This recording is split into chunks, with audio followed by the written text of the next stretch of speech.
Hey guys, Matthew here once again, and pretty quick video, I hope, talking about the ascendancies that have been posted, shared. We know all the info about the current ascendancies in the game. Try and rapid fire some stuff. So we have 6 classes, 12 ascendancies. There are supposed to be 3 per class, but currently there are only 2. And of course, there's another 6 classes coming with another 3 ascendancies per class in the future as well. So we currently have 12 ascendancies. There are 24 more to go, and we have full info on the current 12 that I'll go over. If you want to find it yourself, you know, Path of Exile site news, and then it'll be somewhere there. I'll give some quick impressions, so hopefully it won't be a very long video. Important stuff to mention: you can't change your ascendancy. So like if you become, you know, Stormweaver, you can't become a Chronomancer later. Don't know if that's a bug or a feature at the moment, but currently that is what it is. So pick your ascendancy, and you have to commit to it and then make another character if you want to make a different ascendancy, even on the same class. Other things to mention before actually going into this, without seeing all this sort of stuff, the things I was looking forward to were mostly Monk Invoker and Mercenary Witch Hunter.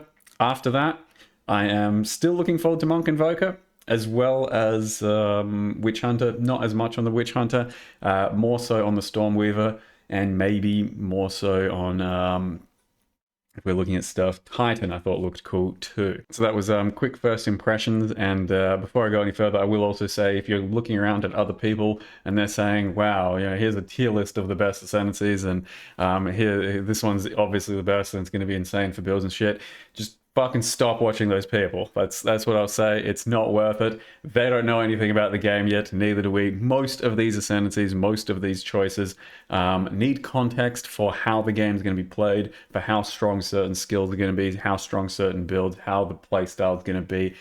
Without full context of that, you don't really know how strong most of these are. So take everything you see with a grain of salt. All I'm going to be doing is basically telling you, you know, what I think looks kind of good or kind of boring, or explaining certain things about certain ascendancies. So if we start with Stormweaver, a friendly reminder, you need 8, or you get 8 points per ascendancy, but, you know, the last 2 might be tough to get, given that in current Path of Exile, your last lab is usually a little bit further away than your first 3, so try to plan, you know, more safely for the first 6 points, and then conservatively for your last 2 points, but who knows how that's going to work out. Maybe it's easy to get all 8, but we do get 8 points. So we start out with the Stormweaver.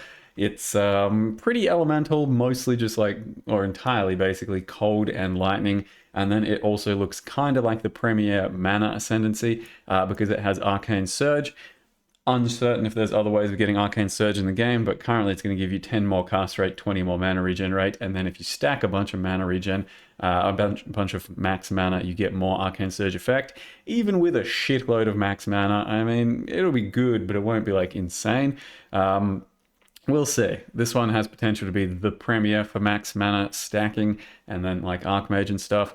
Certainly has potential for a lot of extra cast speed and mana regen to fill out the sort of gaps in your playstyle to make things smooth. Because a lot of the time, to make things smooth, you need like good movement speed, or good, you know, travel speed, either warping around movement speed, and good cast speed. So this has a good potential to like fill out a lot of that niche. So keep your eye on that one. Otherwise, I'm pretty excited for Tempest Caller. Just elemental storms whenever you crit all over the screen. Sounds pretty cool. It has like a default cooldown of 5 seconds, I think. And supposedly getting actual high crit chance is going to be kind of tough. So, you know, we can't necessarily think we're going to be proccing it all the time or getting it everywhere. But from the gameplay they've showed us, it looks like you'll probably have it up a lot of the time. And it functions pretty similar to how Tornado is, effectiveness-wise. It's just a stationary storm, but effectiveness-wise, it looks similar to how Tornado is going to be, based off of, you know, certain element and certain damage. And yeah, every 5 seconds at the moment, but then you get like more cooldown recovery here. You can potentially get more cooldown recovery from the game, and yeah, maybe we get more of those. But that sounds really cool. This has me tempted to try and do Stormweaver first, because well, you get it for your first 2 points, and it sounds like it's going to be pretty fun and game changing. Otherwise, chills seem like they could be really insane for high tier bosses and just bosses in general that need to be slowed down. Shocks, chills, probably nothing else that really needs mentioning or talking about. Just some effectiveness otherwise. If we then dive into the Chronomancer, everyone was pretty excited about Chronomancer because, well, it's a cool concept. Just, time and stuff and time wizard. In the end, I don't know, not anything too crazy, I don't think, unless we, feel more things out. One of these types of nodes is back, every few seconds gain some amount of shit, which no one really likes. It might fit more into the PoE 2 playstyle, and it is 50% more cast speed, so it's pretty impactful, it's fairly noticeable. But, no one really likes those types of nodes, so that's a bit of an iffy one. Maybe really good, though. Otherwise, it's got some pretty cool stuff like effectiveness, recoup that just helps you manage your resources pretty well. Enemies are slowed. That's going to be just generically pretty useful. And then we'll see how things like this go. With certain cooldown skills, with certain big skills, this has potential to go completely insane. 33% chance not consume a cooldown. A skill that has like a 20-second cooldown, it's really heavy and big, and you're only supposed to press it occasionally. You might sometimes get to press that 3 or 4 times in a row. You might sometimes, with reset the cooldowns, get to press that reliably 2 to 3 times in a row. So this one could be potentially really big, especially for just like deleting a boss from the game. So it doesn't look so exciting on the first day, I don't think. But it has some stuff on it that seems like it could become a pretty damn strong, overall, well-rounded endgame build. Take it for what it is, and then the Ascendancy looks pretty. Titan looks better than I thought it would. First of all, just the gameplay previews of something like Titan looks really cool. The shocks, the aftershocks, the slams, they've really nailed like the big punchy hits and earthquakes and stuff like that. But there's some good effectiveness here as well. So pretty much most of the stuff actually gives you good solid damage. There's like one good defensive node here, 50 armor. There's one good life node here, 15 life. Maybe you're going to need those, who knows. I would probably be avoiding these if I was to pick a Titan, because there's so much other good stuff. A bunch of extra damage, basically 20% like in each of these. Pretty big and good solid 4 node there.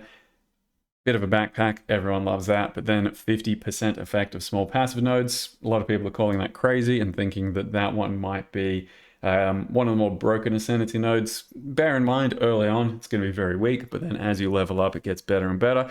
And yeah, that could be a really big one. Give you lots of stats, give you lots of fucking extra effective power. So that one might be a pretty go-to for 4 points. And then, of course, this stun and crushing blow and extra damage against it. From the little, playtests that I've done, like the shock thing, whatever it was that staggered and stunned enemies was really crutch against bosses. If you just like built up your stagger thing and then just like, stun them, you were just basically face rolling the game. And stun seems like it could be just like that as well.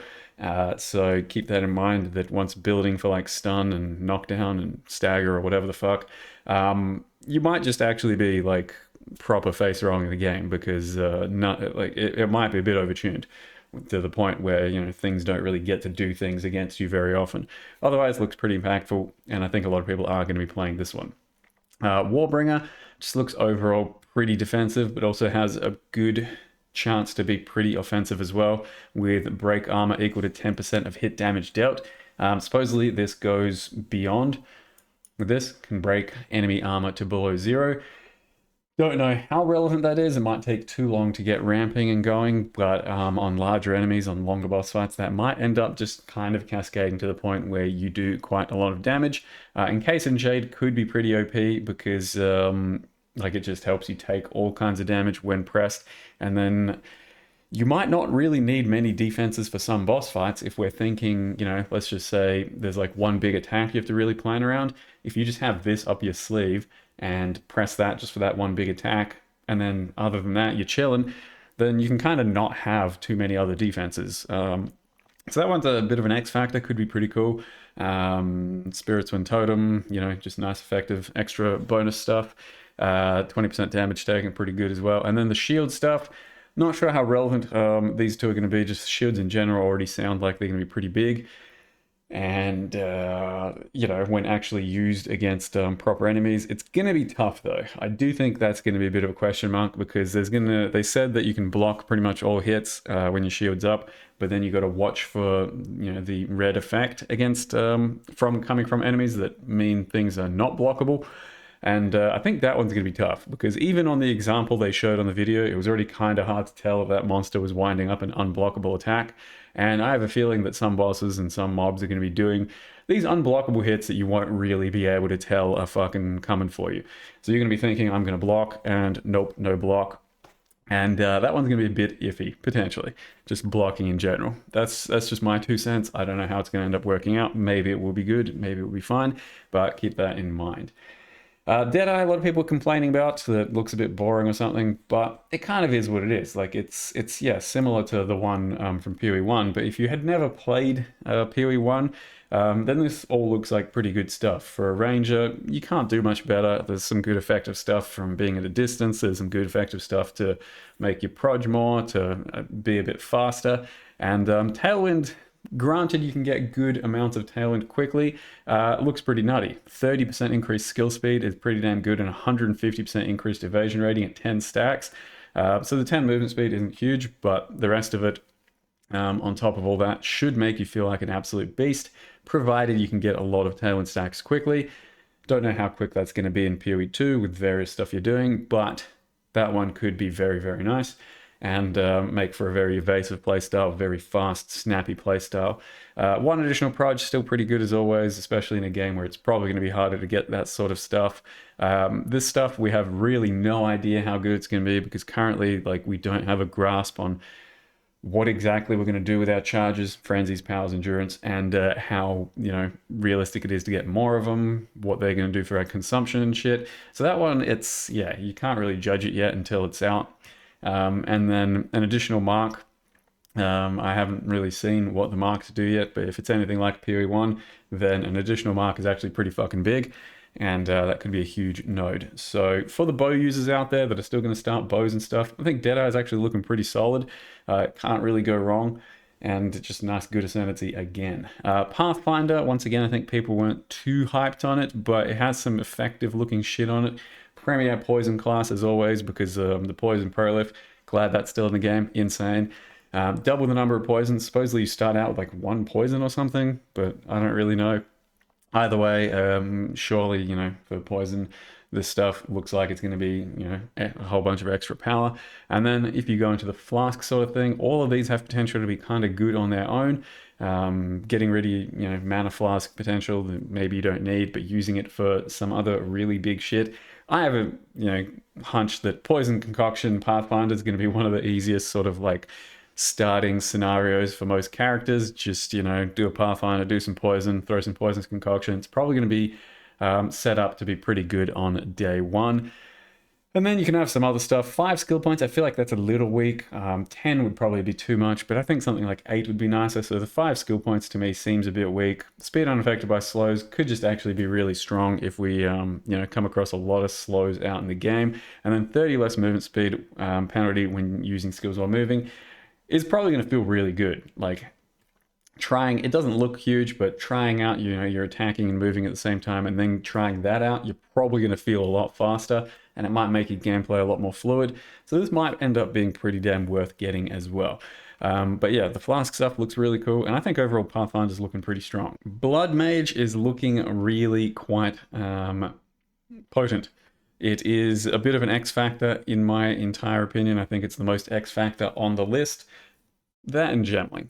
But yeah, this is one of those that I think we don't really know where it's going to go, but it looks like it has huge potential. Like 10, like to begin with, you have to take skills cost life on top of the mana. So on top of the mana, you've also got the life portion.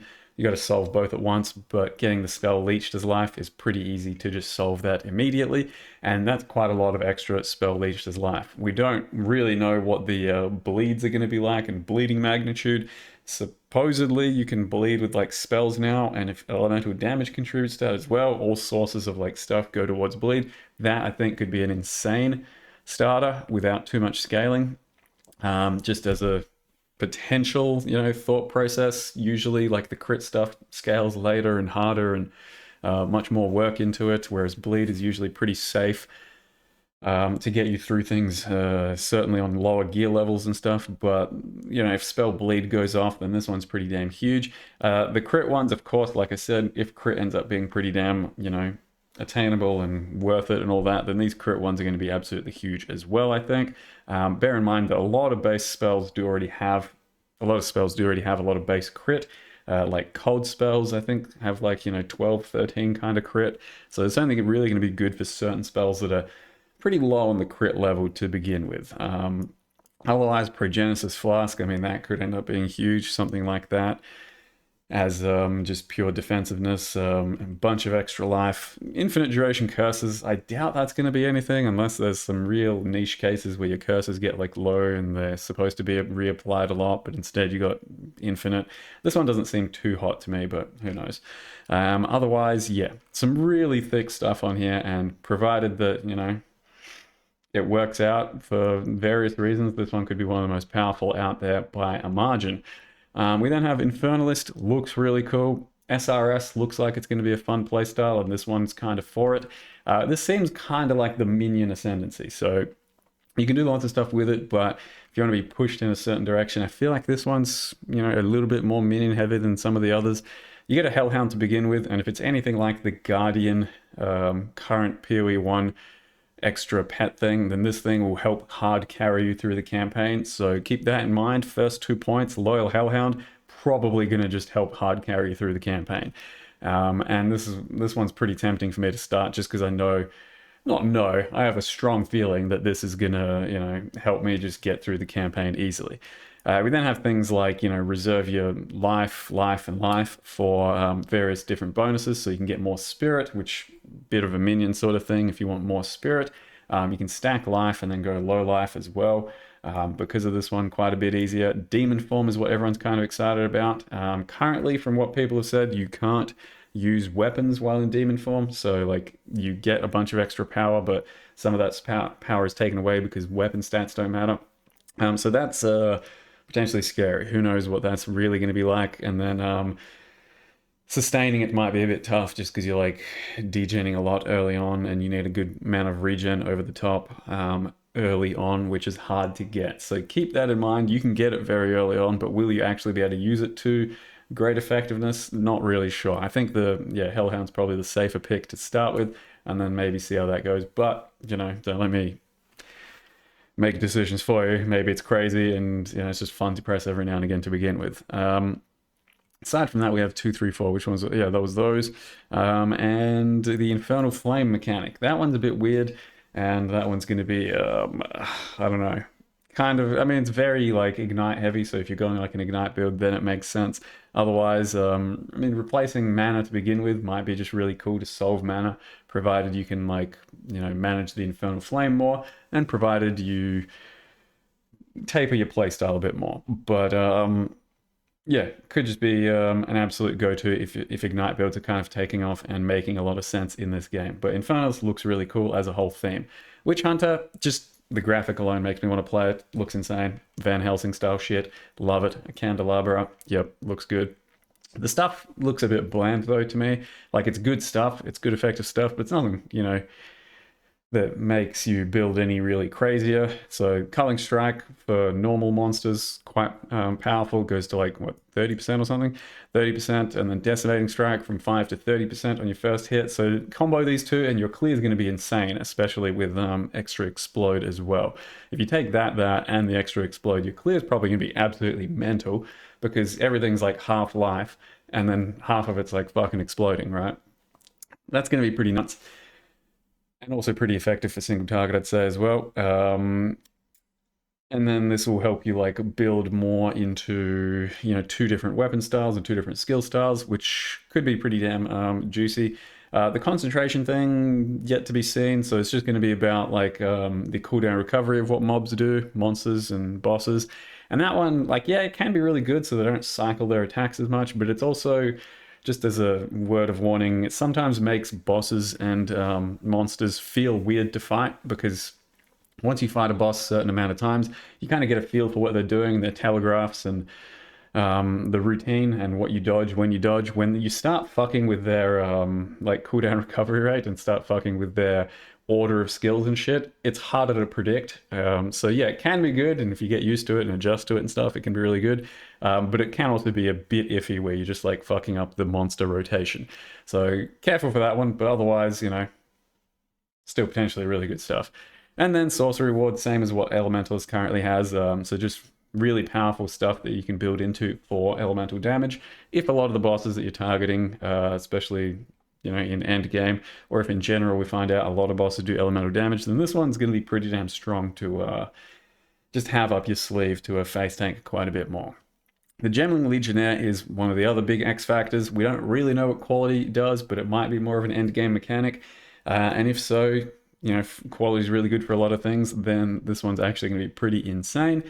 And then +1 level might be really nice. You know, it's probably just something like 10% effectiveness across the board.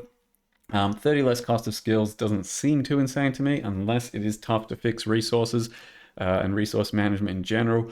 Then that might be really cool. 3 additional skill slots. Once again, no idea how we're going to be managing our current skill slots, and if you want more, and if you can manage more. So don't know the potential of that one at all.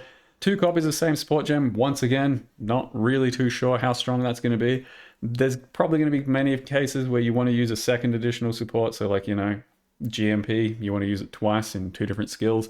This might just help facilitate that a lot. Don't really know how restrained we're going to feel with the single-use support thing. So that one's a bit to be seen. But in general, this seems like it could be pretty damn nice. Stack a lot of resists based off of what support gems you are using. You may just end up not needing any more skills, but filling skills with supports just so you can get more max res of a certain type. So that has potential to be huge. And then inherent bonuses from int, strength, and dex are doubled. That has potential to be huge as well, especially if there is any sort of stat stacking meta like there currently is in PoE 1. This will be an absolutely giant node for getting your stat effectiveness up even higher to like, you know, get a lot more energy shield or life, whatever the fuck, from those stats.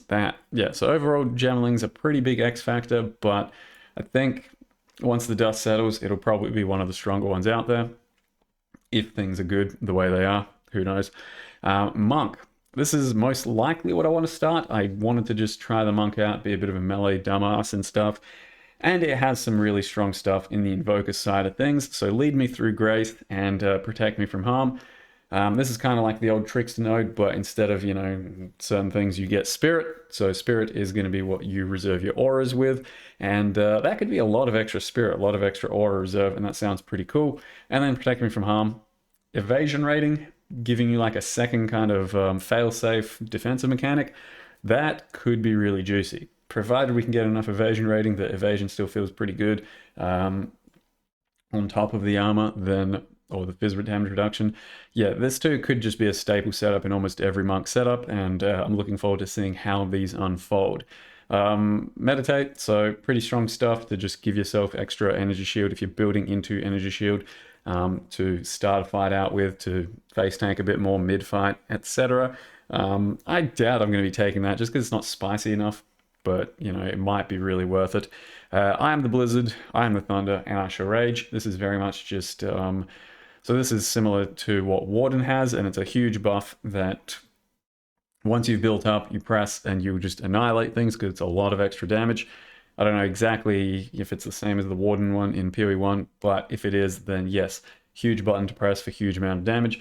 But just getting extra chill, shock ground, and extra damage of either of these things, probably what I'm going for first if I'm starting this class for one of these 2 nodes, just so we get extra amounts of damage to start like damage scaling off for either cold or lightning, and then you know, freezing and chilling, shock ground, whatever. So pretty obvious stuff there. 7 meta skills gain more energy. Supposedly what this is like skills that trigger and stuff, like cast on crit, cast on ignite, that sort of stuff. And then this just lets them ramp their resource faster so you can do more with it quicker. So it could just be a no-brainer one for those types of things, but currently, yeah, don't really have any idea.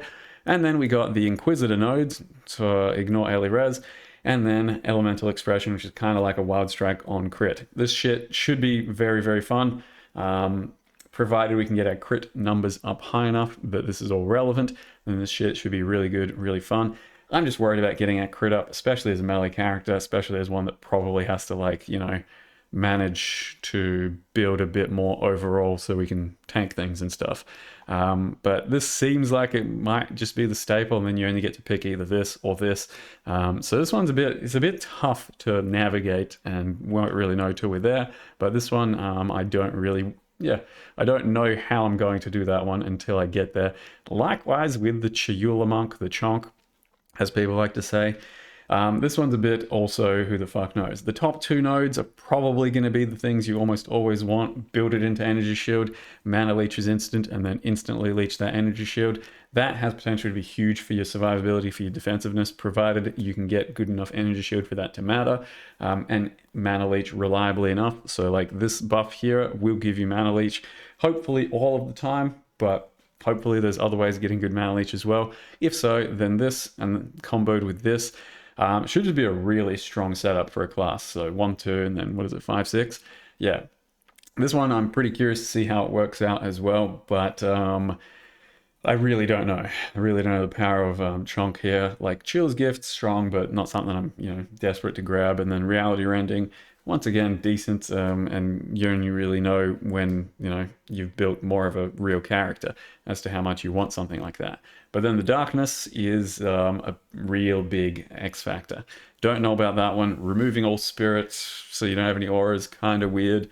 And then you take damage and you lose darkness. If you don't take damage and don't lose darkness, then you get a bunch of extra damage as extra chaos, which is like possibly really good, but it only really ramps as you level up as well. So to begin with, it won't be super strong. Yeah, I don't know. This one's a bit interesting, and I have no idea how I would really navigate it. Were I to go the Chonk instead of the other one to begin with, I would probably take the Breach thing to begin with, and then see how well we can stack all of these buffs and how reliable they are and how good they are. It could just be a really nice overall build that just gives you leech and mana leech and ES leech and a bunch of extra damage pretty reliably, and then just good defensiveness. Don't know, and won't know till we get there. So with that, yeah, my plan is to probably snap pick Monk in the end. I still really wanted to do the crossbow style playstyle and feel that out for a first try, but I feel like Monk is probably more my soulmate. So good chance that that's what I start, and just try a bunch of skills. Like I won't know what I'm doing until I'm there. So I imagine it's going to feel cooler to be cold lightning and attacking and, you know, fast staff action, but maybe by the time I'm ascending, it feels more correct to do like Monk with chaos and shit. It's gonna be real murky, uncharted territory style waters, and I'm pretty scared, I'm pretty excited, and I'm looking forward to it. So hopefully that was some kind of wrap up that did something for you. I'll see you in PoE 2. Yes, I'll try and do a cosplay, so if you want to check that out, by all means stop by the stream. There will be some kind of sub goals I'm doing as well for, you know, hitting certain subs. I'll do some dumb shit. And I'll try and stream as long as I can, provided we're all having as much fun as we think we are. We should be in for some long streams for the next few days. So thank you very much for watching. Yeah, here goes nothing, eh? And see you guys next time.